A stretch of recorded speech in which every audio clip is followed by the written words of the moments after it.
Hey, good to see you. Yeah, the weather turned out great. We can head off this way if you want. Down that trail there? There's actually something I wanted to talk to you about. It's kind of important. Nothing bad, I promise. It's gonna be a lot to take in. See, the thing is, I'm taking a history course, and I need some help with it. Oh, you might be surprised. Well, might as well just come out with it. I'm a time traveler from the future. Yep, yeah, that's just about what I was expecting. Can't really blame you, but it's true. I can prove it, too. I can teleport us both to my chrono ship. Time machine, I guess you'd call it. I can do it. I just want to make sure you're okay with it, alright? Really rather not have you freak out when we get there is all. Okay, ready? 3, 2, 1. Okay, now remember, you said you weren't going to freak out, remember? Here, why don't you take a seat?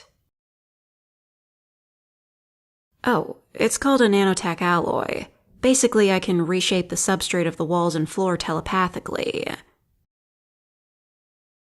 I mean, I don't know how it works. It's not like you can explain how a particle accelerator works. I just use this stuff. But yeah, I figured I'd get this part out of the way first. Just makes everything else easier. Well, for example...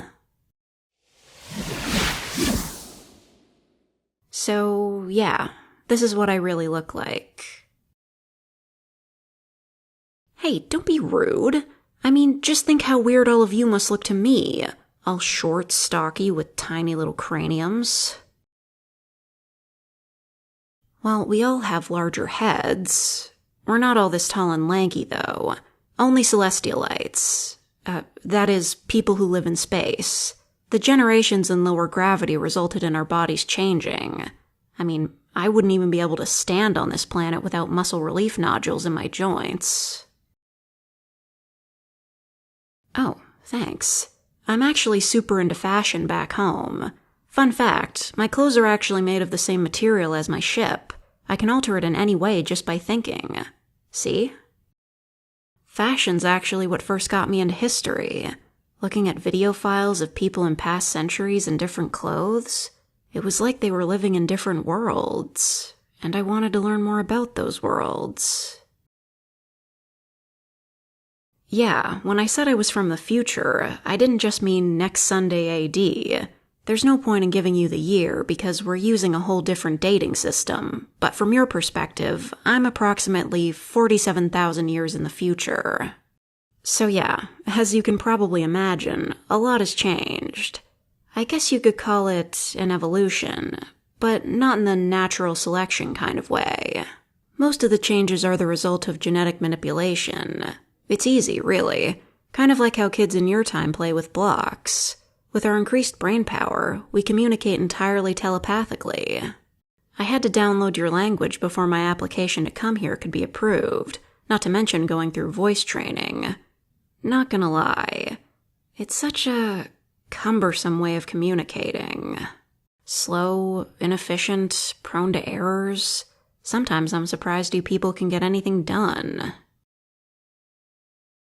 Yeah, I guess you'd say studying abroad. Experiential chrono-learning, we call it. I'm specifically focusing on what we call the first accelerationist period, which lasted from 1900 to 2300.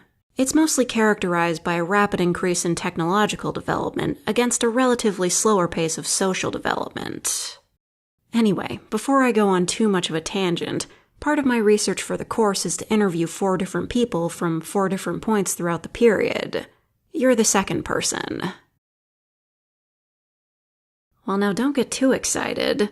My main criteria for picking someone was that they had to be the most average citizen of the time I could find. Aw, don't feel too bad. If I've learned anything from my studies, it's that there's really no such thing as an average person. So anyway, you're okay with being interviewed? Just so you know, either way, I will have to erase your memory afterwards. Oh, it has nothing to do with time paradoxes. That's just silly. It's more for your sake. We find it's easier for primitive subjects to maintain their lives without knowledge of chrono-interference. Sorry, I didn't mean to be rude. But, I mean, you are primitive. Not judging you or anything, it's just, that's what you are, at least next to me. Not your fault. What? No, you can't come live with me in the future. Trust me, you would not want that. You wouldn't be able to function on a basic level. You'd be completely unable to participate in our society. You'd probably end up in a zoo or something. Unless you're into that sort of thing. Trust me, you're much happier in your own time. I know a lot of things are awful in your time. And true, things in my time are pretty much perfect. No poverty, war, disease, hunger, bigotry. But you just wouldn't be able to function. It'd be like a chimpanzee trying to get a job at Apple. I'm sorry. I don't mean to sound so condescending, but that really is the best way to describe it. What can I say? Now, can we please get on with the interview? If not, I can just extract the information from your brain. But that would be invasive. This way's much easier. Okay, cool. Let's get started.